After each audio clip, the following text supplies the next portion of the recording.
नमस्कार, लोकसमत न्यूज में आपका स्वागत है। आपके साथ मुझे स्वामी। न्यूज बुलेटिन में आज हम बीकानेर संभाग में राजस्थान की प्रमुख खबरों को देखेंगे। खबरों की जानकारी के लिए जुड़े रहे लोकसमत न्यूज चैनल के साथ। शुरुआत करते हैं खबरों की। बीकानेर से संवाददाता भवानी जोशी ने बताया कि बीकानेर में जामसर के पास अलसुबह दर्दनाक सड़क हादसा हो गया, जिसमें 4 लोगों की मौत हो गई जबकि 7 बुरी तरह से घायल हो गए। घायलों को पीबीएम अस्पताल के ट्रॉमा सेंटर में भर्ती कराया गया। मामले की जानकारी मिलते ही पुलिस मौके पर पहुंच गई और मामले की जांच शुरू कर दी। जानकारी के मुताबिक यह हादसा शुक्रवार सुबह करीब 5 बजे हुआ। उस दौरान बजरी से भरा ट्रक और बोलेरो आमने सामने से टकरा गए। बताया जा रहा है कि बोलेरो सवार सभी लोग नोखा के रहने वाले और हनुमानगढ़ गए थे। लौटते वक्त यह हादसा हो गया। इस दौरान 4 लोगों की मौके पर ही मौत हो गई। मृतकों की पहचान सरोज, प्रभु कुमार, मोलाराम और एक अन्य के रूप में हुई है। इसके अलावा हेम सिंह, तीजा देवी, नैनू राम, अश्विनी, भूमिका और महावीर घायल हो गए। पुलिस ने बताया कि सभी घायलों को पीबीएम अस्पताल में भर्ती कराया गया, जिसमें 2-3 की हालत गंभीर बनी हुई है। बता दें कि इस हादसे में बोलेरो का ऊपरी हिस्सा पूरी तरह से क्षतिग्रस्त हो गया, जबकि बजरी से भरा ट्रक भी पलट गया। बोलेरो की टक्कर से ट्रक पलटने से लोग आश्चर्य कर रहे हैं। वही पुलिस के द्वारा मामले की जांच की जा रही है। बढ़ते हैं अगली खबर की ओर। हनुमानगढ़ से संवाददाता प्रदीप पाल ने बताया कि हनुमानगढ़ में राज्य सरकार की योजना के तहत जनता क्लिनिक खोलने की मांग को लेकर सिविल लाइन वेलफेयर सोसाइटी के प्रतिनिधियों ने शुक्रवार को सीएमएचओ डॉक्टर नवनीत शर्मा से मुलाकात की। इस दौरान सोसाइटी प्रतिनिधियों ने बताया कि सिविल लाइन स्थित सामुदायिक भवन में जनता क्लिनिक खोलने का प्रस्ताव सरकार को भिजवाया हुआ है, इसलिए जल्द ही जनता क्लिनिक खोलने की कार्रवाई की जाएगी। सीएमएचओ साहब से सरकार की एक स्कीम है जनता क्लिनिक के तहत क्लिनिक खोलना। इसके तहत आज सिविल लाइन सोसाइटी के हमारे अध्यक्ष जी ब्रजमोहन जी मुंड और श्री कृष्ण जी चार, रघुवीर जी शर्मा, मैं आदराम मटोरिया, हमने आज सीएमएचओ साहब से निवेदन किया है कि जो जनता क्लिनिक के तहत जो स्कीम थी उसके तहत हमारे प्रपोजल गए हुए थे राज्य सरकार को सिविल लाइन में स्वीकृत होने के लिए। हमारे सिविल लाइन में एक सामुदायिक केंद्र बना हुआ है, जिसमें हम बेसिक आवश्यकताएं जैसे बिल्डिंग है, पंखा है, पानी है, बिजली, लाइट बात की सुविधा है, वो हमारे उसमें बनी हुई है। तो हमने सीएमएचओ साहब से निवेदन किया था कि भी ये जनता क्लिनिक हमारे यहाँ खोल दो।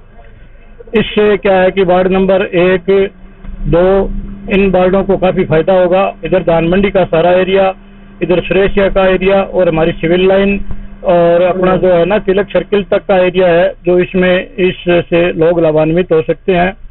तो सीएमएचओ साहब ने आज हमें आश्वस्त किया है कि भाई अब जो नई गाइडलाइन आई है उसके तहत उस जनता क्लिनिक के लिए कुछ सुविधाएं हैं वो अलग से करनी पड़ेगी। उसमें किसी भी संस्था की, नगर परिषद की, किसी क्लब की या कोई भी दानदाता है उसमें अपना सहयोग दे सकता है। बढ़ते हैं अगली खबर की ओर। श्री गंगानगर जिले में कुछ समय पहले शिक्षा विभाग के पीटीआई ओम प्रकाश शर्मा द्वारा फर्जी दस्तावेज पेश करके विभाग में 38 करोड़ रुपए के घोटाला मामले में पुलिस और शिक्षा विभाग के अधिकारियों ने आज शिक्षा विभाग के कार्यक्रम में बैठक ली।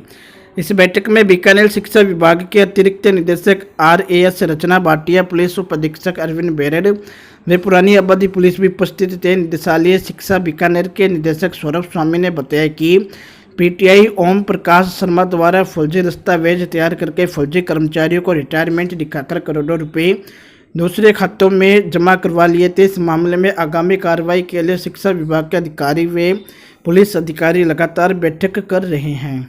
बढ़ते हैं अगली खबर की ओर। पदमपुर से संवाददाता सीताराम स्वामी ने बताया कि पदमपुर में कम्युनिस्ट पार्टी मार्क्सवादी के द्वारा महंगाई के विरोध में प्रदेश व्यापी विरोध सप्ताह के तहत आज एसडीएम कार्यालय पर प्रदर्शन किया गया। वे प्रधानमंत्री व मुख्यमंत्री के नाम ज्ञापन सौंपकर पेट्रोल डीजल की कीमतों को कम करने, घरेलू बिजली की बड़ी दरों को वापस लेने व कोविड काल के चलते बिजली बिलों को माफ करने, रसोई गैस सिलेंडर के दाम कम करने व पंजाब से आ रहे दूषित पानी को रोकने की मांग की गई। बिजली के बिल माफ करो, पेट्रोल डीजल के दाम रोक लगाओ, पेट्रोल डीजल के बढ़ते दामों। आज रोजमर्रा की जिंदगी में काम आने वाला चाहे पेट्रोल डीजल हो, चाहे रसोई गैस हो, चाहे बिजली हो, सारों के दाम बढ़ा दिए गए हैं। इस कोविड काल के अंदर जब लोग घरों में बंद थे और काम धंधा कोई चल नहीं रहा था, ऐसे में इन रोज़मर्रा की ज़िंदगी में काम आने वाली वस्तुओं के रेट जो बढ़ाए हैं, इससे आम आदमी की कमर टूटी है। हमने सेंट्रल गवर्नमेंट से भी और अशोक गहलोत सरकार से भी, गहलोत सरकार ना पंजाब के समान उस तेल को कर रही है, वेट नहीं घटा रही, वहीं मोदी सरकार पेट्रोल डीजल के दाम को लगातार बढ़ा रहे हैं। आज गंगानगर ज़िला पूरी दुनिया के अंदर 107 रुपये पेट्रोल, सबसे महंगा पेट्रोल गंगानगर ज़िले के अंदर बिक रहा है। तो ऐसे हालातों के अंदर दूसरी तरफ रसोई गैस सब्सिडी के नाम पे आम आदमी से मजाक किया जा रहा है। रसोई गैस के अंदर सब्सिडी देने का प्लान था, आज 9 रुपये, 8 रुपये, 6 रुपये सब्सिडी आ रही है और गैस सिलेंडर 900 तक पहुँच गया। तो ये ऐसे कैसे आदमी अपनी रसोई के अंदर उस सिलेंडर को सजाएगा। उसके साथ साथ बिजली के रेट, गहलोत सरकार ने लगातार बिजली के रेट बढ़ाए हैं। स्थायी शुल्क के नाम पे बिजली कंपनियां लूट कर रही हैं।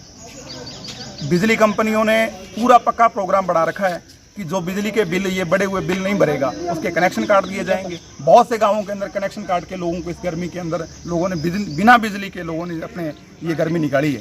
तो ऐसे हालातों के अंदर हमने महंगाई के खिलाफ आज प्रधानमंत्री और मुख्यमंत्री के नाम ज्ञापन सौंपा है। और उसके साथ साथ ये जो गंदे पानी का इशू है, हम देख रहे हैं कि इस ज़िले के अंदर चाहे कांग्रेस हो चाहे बीजेपी हो, दोनों नाटक कर रहे हैं। पीछे बीजेपी की सरकार थी 5 साल, तब कांग्रेस नाटक करती थी। अब गंदा पानी आ रहा है, बीजेपी नाटक कर रही है कांग्रेस सरकार में। वो गंदा पानी, जहरीला पानी राजस्थान के 8 जिले पी रहे हैं। करीबन 2 करोड़ लोगों की ज़िंदगी के साथ खिलवाड़ किया जा रहा है। इलाके के अंदर लगातार कैंसर बढ़ रहा है। ऐसे हालात में कैसे आदमी का जीवन सुरक्षित है। कोविड को आपने महामारी घोषित किया है। कोविड से ज़्यादा मौतें गंगानगर जिले में, इतने लोग कोविड से नहीं मरे, इतने लोग आम मौत से नहीं मरे जितने लोग कैंसर के साथ नॉर्मल छोटी छोटी आबादियों के अंदर 20-20, 25-25 लोग कैंसर से। मन्नीवाड़ी गांव, पूरा गांव कैंसर से प्रभावित है। मन्नीवाड़ी गांव के अंदर आप देखें हर घर के अंदर कैंसर का मरीज है। ऐसे ऐसे गांव हमारे यहाँ घोषित हो रहे हैं। और इस गंदे पानी से निजात दिलाने के अंदर कोई प्रशासन काम कर रहा है, ना सरकार काम कर रही है। बढ़ते हैं अगली खबर की ओर। बीकानेर से संवाददाता भवानी जोशी ने बताया कि बीकानेर में युवा कांग्रेस की राष्ट्रीय सचिव व राजस्थान प्रभारी डॉक्टर पलक वर्मा ने राहुल गांधी के जन्मदिन पर आयोजित कार्यक्रमों में सूखा राशन किट वितरण अभियान का आगाज किया। युवा कांग्रेस के प्रदेश महासचिव अरुण व्यास की ओर से 2 दिवसीय कार्यक्रम के तहत 5000 जरूरतमंद परिवारों को सूखा राशन किट वितरण किया जाएगा। इस द्वारा मीडिया ने डॉक्टर पलक वर्मा से की वार्ता। नहीं लगता कांग्रेस की मास लीडरशिप के बड़े नाम कांग्रेस को छोड़कर जा रहे हैं और भाजपा के साथ जा रहे हैं। आप अगर जितिन प्रसाद जी की बात कर रहे हैं तो उनको संगठन ने बहुत कुछ दिया है। और जब उनका वहाँ पर बीजेपी में जाना हो रहा था, उस वक्त आपने नोटिस किया होगा कि लगभग 33 विधायक जो वेस्ट बंगाल में बीजेपी में चले गए थे, वो तृणमूल कांग्रेस में वापस जाना चाहते थे। तो वो पूरा मीडिया कवरेज उस तरफ से डाइवर्ट होकर जितिन प्रसाद जी पे चला गया था। तो वो उनका पॉलिटिकल गिमिक था बीजेपी का, वो क्या वो ज़्यादा अच्छे से जानते हैं, क्योंकि आपको भी पता है उनका मैनेजमेंट किस तरीके से जाता है, लोगों तक बात कैसी पहुँचती है। क्योंकि 33 लोगों का अगर भाजपा से वहाँ पर वापस जाना हो रहा है तो वो चीज़ मेरे ख्याल से काफ़ी बड़ी है। आपकी ही बात पर अंतिम सवाल मेरा, आप खुद कह रहे हैं कि जिस तरह से उनका मीडिया मैनेजमेंट है या कंट्रोल है या सोशल मीडिया, तो चाहकर भी कांग्रेस क्यों नहीं कर पा रही है ये सब? मीडिया मैनेजमेंट में किस सेंस में कह रही है, वो मीडिया को डाइवर्ट कर रहे थे उस दिन। खबरों का प्लांटेशन जो है वो किस तरह से, कौन सी खबर प्लांट होगी, वो समझ गया मैं आपकी बात को। कांग्रेस क्यों नहीं कर पा रही है? जब कांग्रेस के पास में भी सारा यूथ आप कह रहे हैं हमारे साथ है, टूल सारे ओपन प्लेटफॉर्म है, तो कांग्रेस क्यों नहीं कर पा रही है? बिल्कुल कर रहे हैं। आप सोशल मीडिया प्लेटफॉर्म पे देखिएगा, जैसे आप ट्विटर है, फेसबुक है, जो भी चीज़ें एक्टिविटीज़ करते पहुँचाता है यहाँ पर जो हमारे साथी हैं, उन सब से आपको इन्फॉर्मेशन मिली है, तभी तो ये आप सबका यहाँ पर आना हुआ। तो जब बढ़ते हैं अगली खबर की ओर। श्री करणपुर से संवाददाता विनोद सेठी ने बताया कि करणपुर के महश्री वाल्मीकि मंदिर समिति के सदस्यों के द्वारा पुलिस उप अधीक्षक व थानाधिकारी को ज्ञापन देकर नशे के कारोबार पर अंकुश लगाने की मांग की।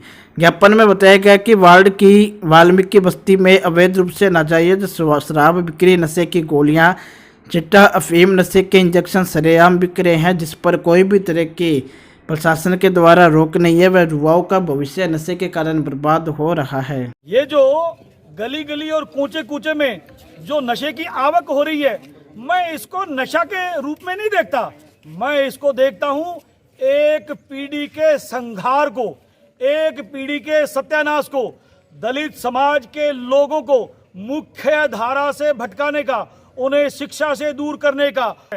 इसे दलित समाज किसी भी कीमत पर बर्दाश्त नहीं करेगा। और हम लोगों के सीने में जलता हुआ आक्रोश समय रहते हुए अगर प्रशासन समझ लेता है, अन्यथा हम लोकतांत्रिक तरीके से अपने मन के आक्रोश से इस प्रशासन को जला करके रख देंगे। बात यहां एक समस्या के समाधान की नहीं, बात यहां अपने पीढ़ियों के बचाने की है। और अपने पीढ़ियों को बचाने के लिए हम वो कुछ कर गुजरने की क्षमता रखते हैं जिसका अंदेशा, जिसकी संभावना और जिसका आंकलन प्रशासन को नहीं है।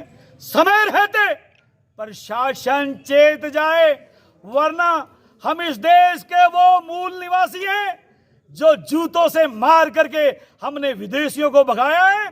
प्रशासन को भगाते ज्यादा देर नहीं लगेगी। बढ़ते हैं अगली खबर की ओर।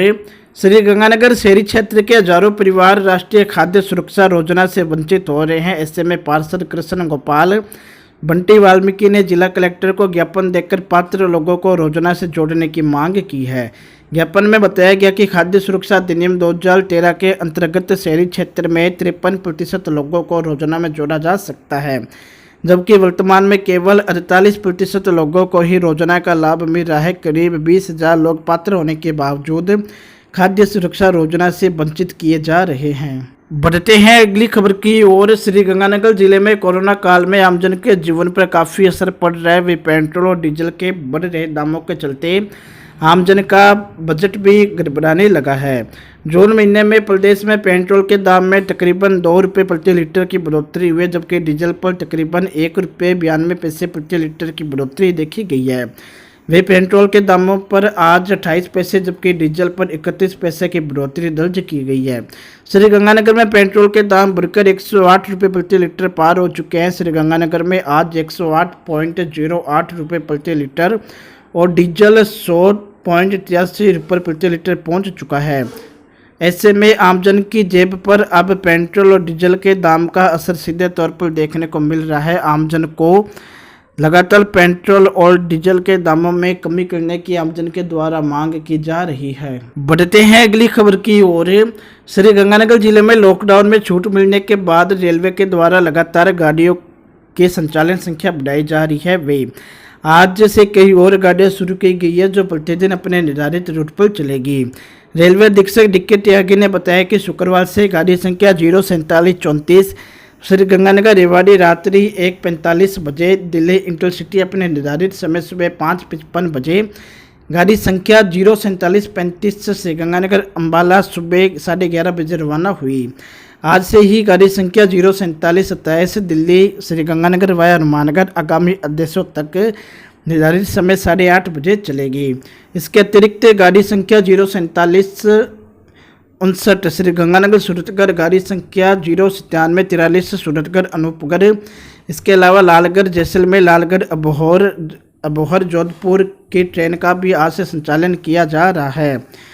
रेलवे द्वारा अहमदाबाद जम्मू तवी व जम्मू तवी जोधपुर ट्रेन को चलाने पर भी विचार किया जा रहा है। बढ़ते हैं अगली खबर की ओर। गसिंगपुर से संवाददाता सूरज गुगलानी ने बताया कि गसिंगपुर में नो मास्क नो एंट्री, आप बचो औरों को बचाओ अभियान के तहत शुक्रवार को पालिका अधिशासी अधिकारी लक्ष्मी नारायण मोदी, पालिका स्वच्छता निरीक्षक विद्या नायक, फायरमैन अरुण शर्मा, पालिका कर्मचारी संजय कुमार, कैलाश चंद्र, पुलिस थाना गसिंगपुर के एएसआई मनीराम व पुलिस जाब्ते के द्वारा 4 बजे के बाद कस्बे के बाजार में पैदल मार्च निकाला गया। इस पैदल मार्च में 4 बजे के बाद खुली दुकानों को बंद करवाया गया व सोशल डिस्टेंसिंग की पालना करने के लिए समझाइश की गई।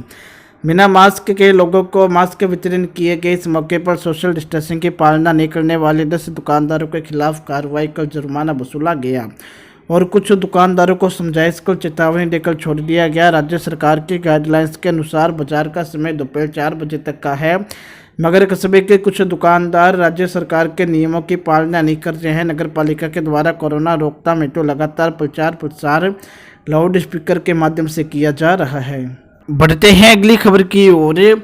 श्री गंगानगर जिले में वर्षा के बाद होने वाली मौसमी बीमारियों मलेरिया, डेंगू, चिकनगुनिया की रोकथाम के लिए सोर्स डिटेक्शन कार्यक्रम में गतिशीलता देने के लिए इसी महीने से एक अभियान हर रविवार 30 मिनट मलेरिया डेंगू पर वार चलाया जाएगा, जिला कलेक्टर जाकिर हुसैन ने बताया कि इस कार्यक्रम में आमजन को जागरूक किया जाए कि प्रत्येक आगामी रविवार से ही सुबह 8 से 8:30 बजे तक परिवार के प्रत्येक सदस्य घर में रखे गए गमले, ट्रे, परिंदे, कूलर, फ्रिज की ट्रे, पानी की टंकी आदि को खाली कर रगड़कर साफ कर सुखाकर पुनः उपयोग करें, जिससे मच्छर के अंडे व लार्वा का नष्ट हो सके। इसके अलावा छत पर रखी पुरानी कुर्सियां, पुराने टायर, पुराने मटके, कबाड़ इत्यादि को नष्ट किया जाए, हटाया जाए, जिससे कि बरसात का पानी इसमें इकट्ठा नहीं हो और घर के बाहर छोटे गड्ढों में मिट्टी का भराव किया जाए।